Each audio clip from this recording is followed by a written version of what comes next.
Selang beberapa saat terdengar lagi suara. Namun suara ini sepertinya minta tolong.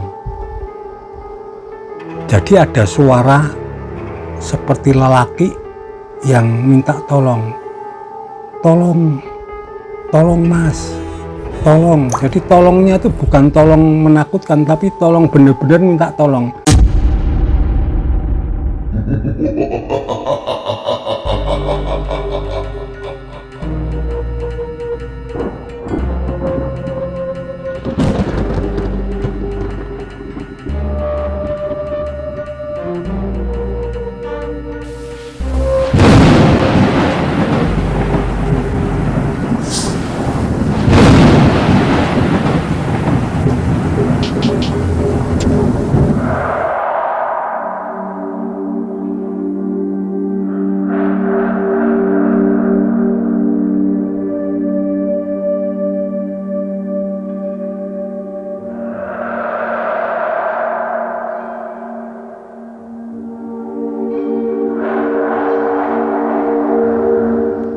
Aku seorang karyawan baru, di mana setelah lepas pendidikan, aku ditempatkan di kantor ini, di mana kantor ini berada di suatu kota yang bernama Semarang.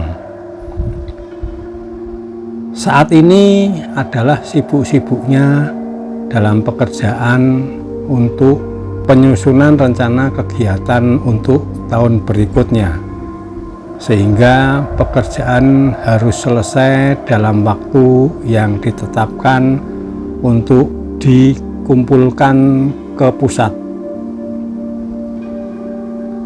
Aku termasuk di antara seluruh senior-seniorku di sini dalam pekerjaan itu untuk merampungkan pekerjaan ini, sehingga semuanya hampir bekerja lembur untuk menyelesaikan pekerjaannya. Karena menyusun dan mengevaluasi dari seluruh kantor-kantor cabang yang ada di Jawa Tengah, suatu pekerjaan yang tidak mudah, sedangkan waktu dan target ditetapkan begitu cepat sehingga harus selesai. Semua bekerja lembur, tapi jam 8 malam seluruh senior-seniorku sudah pada pulang. Begitu bos besar pulang, semua setelahnya ikut pulang. Udah mau tak kerjakan di rumah, demikian kata beliau-beliau. Ya, karena beliau-beliau mempunyai komputer dan juga printer yang berada di rumah, sedangkan aku karyawan baru, belum mempunyai komputer apalagi printer. Aku harus menyelesaikan pekerjaan ini di kantor, mau tidak mau. Waktu itu belum ada laptop, yang ada komputer yang layarnya besar itu, dan juga menggunakan printer yang gede-gede. Aku jelas belum bisa beli kecuali senior-seniorku yang sudah bekerja lama. Aku sudah mendengar selentingan bahwa di ruanganku ini adalah ruang yang angker. Apakah karena keangkeran dari ruang ini sehingga para seniorku sudah pulang awal? Aku tidak tahu. Namun yang aku tahu, beliau mengatakan bahwa akan dikerjakan di rumah saja. Ya, nggak apa-apa, namanya karyawan baru. Aku harus menyelesaikan dan menjadi tanggung jawabku. Setelah semua pulang, aku keluar sebentar untuk mencari makanan kecil dan juga kopi untuk temanku bekerja. Tanpa kopi nantinya mesti sepi. Dan kubelikan juga Pak Satpam kopi dan juga makanan kecil. Pak, aku lembur pak, masih ada di ruang. Oh ya mas, hati-hati. Demikian pesan dari Pak Satpam. Siapa? Terima kasih. Demikian kataku. Kulanjutkan pekerjaan di ruangan dengan sendirian, dengan ditemani kopi dan juga makanan kecil yang barusan aku beli. Jam menunjukkan pukul 8:30 malam. Ku kerjakan pekerjaanku dengan penuh keseriusan, dan sampai dengan saat ini di ruangan adem ayem saja, hanya sepi, tidak terdengar apapun kecuali bunyi dari keyboard komputerku. Hingga sampai pukul 12 aku dikejutkan dengan suara yang berada di seputar ruangan bosku. Wah, gludak, gludak, gludak, gludak. Suaranya pating gludak, seperti suara barang yang bergoyang ataupun seperti dihantam-hantamkan. Waduh, apa ini? Waduh, baru bekerja sekali sudah seperti ini. Namun selalu aku ingat kata bapakku, nasihat dari bapakku, bahwa aku harus bisa mengendalikan segala sesuatunya. Dan aku pun selalu diajarkan dengan doa secukupnya, terus kulalui pekerjaanku. Suara berhenti, namun kembali muncul lagi suara itu, seperti suara ribut yang ada di dalam. Timbul keingintahuanku, ada apa sebenarnya di dalam? Apakah memang ruang ini angker atau karena ada tikus ya, pikirku. Tapi kalau tikus kok plafon di ruanganku tidak gemuruh ya? Itu pikirku. Ya sudahlah, lebih baik biarin aja. Demikian aku berpikir. Cuek-cuekan saja daripada pekerjaanku tidak rampung. Wah, bisa dimarahi oleh bosku. Waduh, ya sudah, nekat saja. Selang beberapa saat terdengar lagi suara. Namun suara ini sepertinya minta tolong. Jadi ada suara seperti lelaki yang minta tolong. Tolong mas, tolong. Jadi tolongnya itu bukan tolong menakutkan, tapi tolong benar-benar minta tolong. Seperti seseorang mau minta tolong, seperti itu. Terus aku berpikir, aduh, apa ya, kok ada minta tolong? Timbul keinginanku untuk masuk ke dalam. Namun ruang ini dikunci karena setiap ruang pasti dikunci oleh Pak Security, Pak Satpamnya. Wah, ya udahlah, aku tak coba minta kuncinya ke Pak Satpam. Aku keluar menuju ke pos Satpam dan pinjam kunci ke Pak Satpam. Aku bercerita tentang keadaan ini dan terjadi suara di dalam ruangan bos. Dan Pak Satpam mengasihkan kunci dan aku ajak, yuk Pak Satpam ke sana, kan bisa menjadi saksi, karena siapa tahu saya nanti dikirain bawa barang-barangnya atau apa. Pak Satpam ya bilang, nggak usah mas, aku percaya. Demikian kata beliau. Ya sudah, nggak apa-apa pak, nggak apa-apa mas, sudah nggak apa-apa. Seperti itu, beliau mengizinkan aku untuk membuka di sana. Aku menuju ke ruanganku.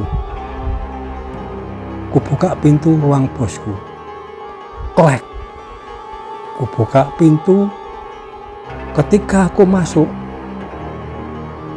ada guci yang jadi hiasan di ruang bosku itu bergoyang terus. Terus suara-suara, timbul suara-suara yang seperti yang aku dengar tadi. Wah, apa ini?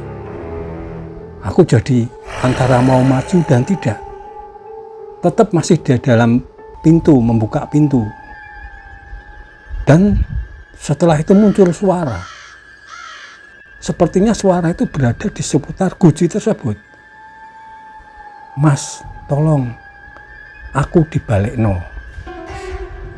Terdengar, jelas terdengar. Hanya sekali, Mas tulung aku dibalikno, pakai bahasa Jawa. Kalau di bahasa Indonesia kan itu, Mas tolong aku dikembalikan.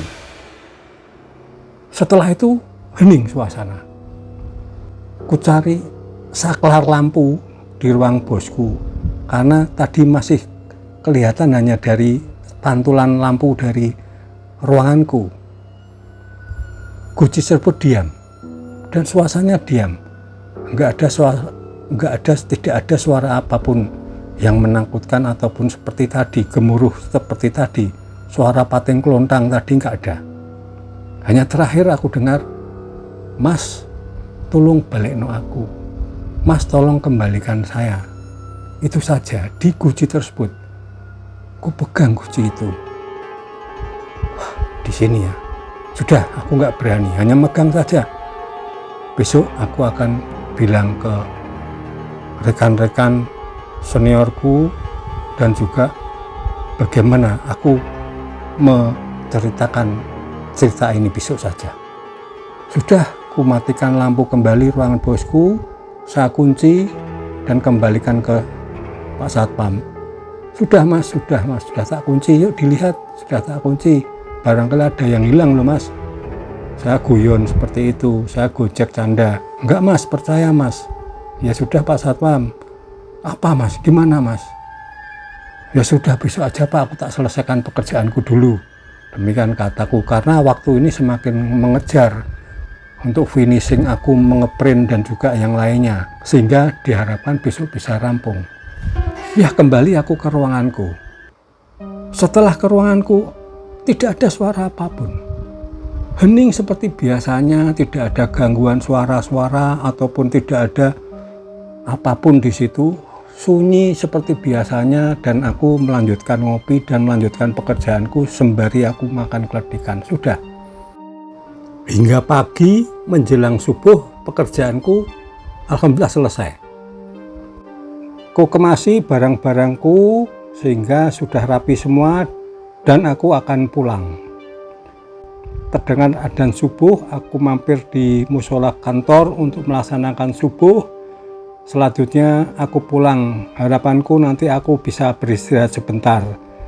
Pagi hari sebelum berangkat ke kantor, aku bercerita ke bapakku perihal yang tadi malam aku alami. Oh iya le.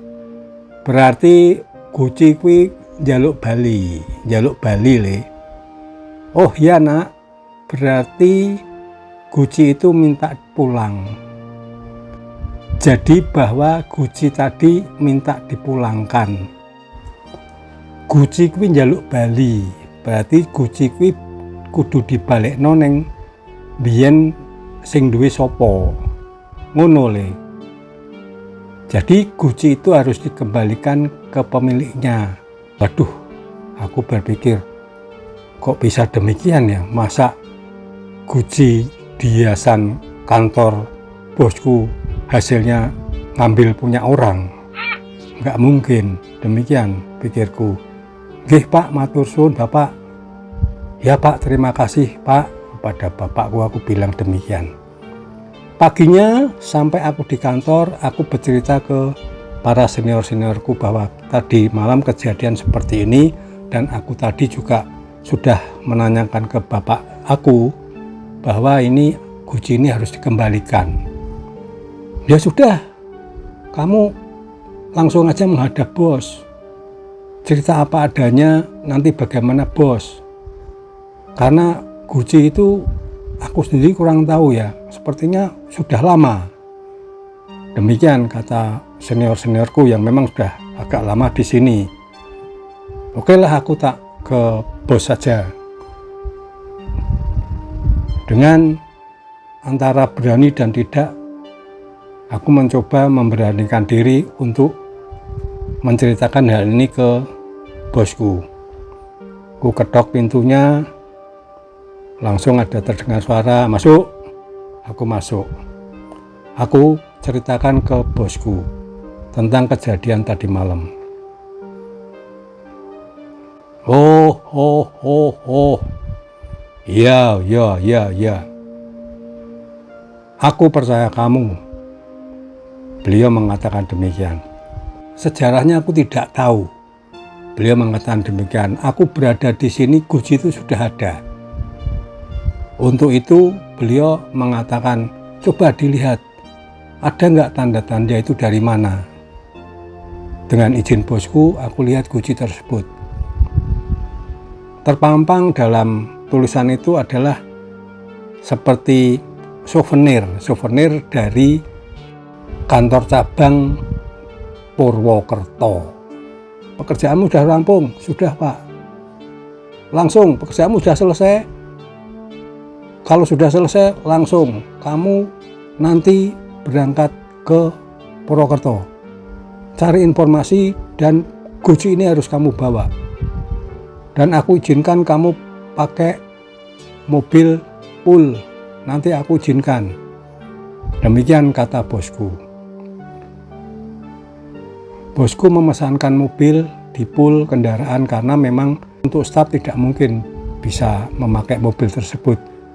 Jadi diizinkan oleh bosku dan menggunakan mobil kantor dengan beserta sopirnya, dan Guci ini dibungkus rapi dibawa ke Purwokerto saat itu juga. Perjalanan ke Purwokerto diharapkan bisa langsung ketemu dengan pegawai-pegawai di sana.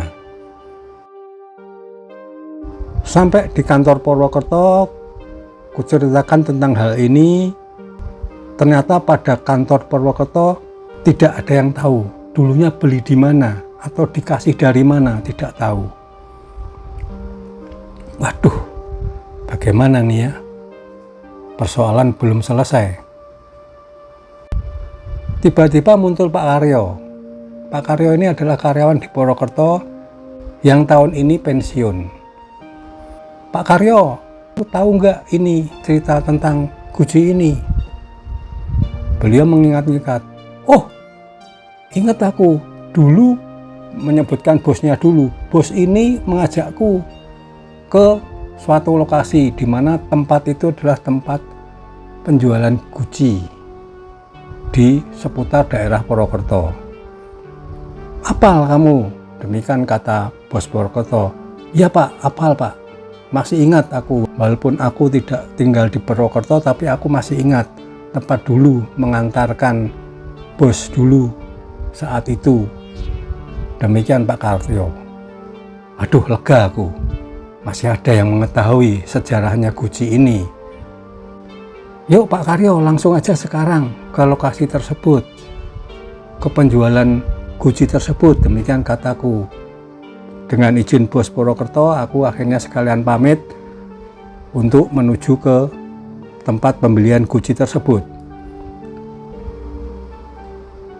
Di tempat ini memang berjualan beraneka ragam hasil-hasil karya tangan yang luar biasa, dan langsung menuju ke suatu tempat di mana tempat itu adalah penjualan yang barang ini dulu pernah dibeli beberapa tahun yang lalu oleh bos Purwokerto untuk souvenir di Semarang. Akhirnya ada seorang ibu di situ yang menunggu kios tersebut dan bercerita tentang hal tersebut. Langsung ibu itu mengatakan, wah alhamdulillah mas, ini yang dulu dicari oleh bapakku. Demikian kata beliau. Waktu itu kita punya karyawan baru, tidak tahu memang mirip barangnya, kalau itu sebenarnya tidak untuk yang dijual, terus dikasihkan. Dan waktu itu ditanyakan oleh bapakku, memang itu tidak boleh dijual, kebetulan ada karyawan baru, kita belum sempat mengasih tahu bahwa memang dijajarkan di seputar, tapi sebenarnya di luar mas. Tapi waktu itu sepertinya yang membeli, dari bapak yang membeli dulu senang dengan yang model ini, terus dikasihkan seperti itu. Oh demikian ceritanya. Iya, aku mengangguk-angguk sehingga mengetahui sejarah Guci ini. Berarti kekeliruan mengambil dalam arti memang bukan kesalahan siapa-siapa, Untuk penjual yang baru tersebut saat itu juga tidak mengetahui kalau ini tidak boleh dijual karena memang belum diberitahu. Alhamdulillah akhirnya guci ini kembali ke lokasi tersebut. Pak, terima kasih ya, Mas, terima kasih. Barang ini sudah bisa di sini kembali. Ya Bu, yang penting barang sudah ada di sini sekarang. Terima kasih. Kami mohon pamit. Sebentar Mas. Ibu itu membawa 5 guci diberikan ke kami. Kami tolak, namun beliau nggak mau. Mas, aku senang ini sudah berada di sini kembali. Walaupun ayahandanya sudah tiada. Beliau demikian bercerita. Kuputuskan untuk pulang langsung ke Semarang, sedangkan Pak Karyo kembali ke kantor karena kami tadi naik kendaraan sendiri-sendiri dan kami menuju Semarang untuk melaporkan ke bosku besok harinya. Setelah kejadian yang aku alami ini, ruangan kantor menjadi tenang, tidak pernah ada lagi suara-suara, bahkan seluruh teman-temanku, seniorku rapat sampai malam, sehingga sudah tidak ada suara lagi bahwa ruangan tempatku bekerja ini angker. Mengingat cerita ini, aku selalu merinding. Sampai jumpa lagi dengan cerita selanjutnya dari Mas Horizon de Costa. Selamat malam, salam hororisasi.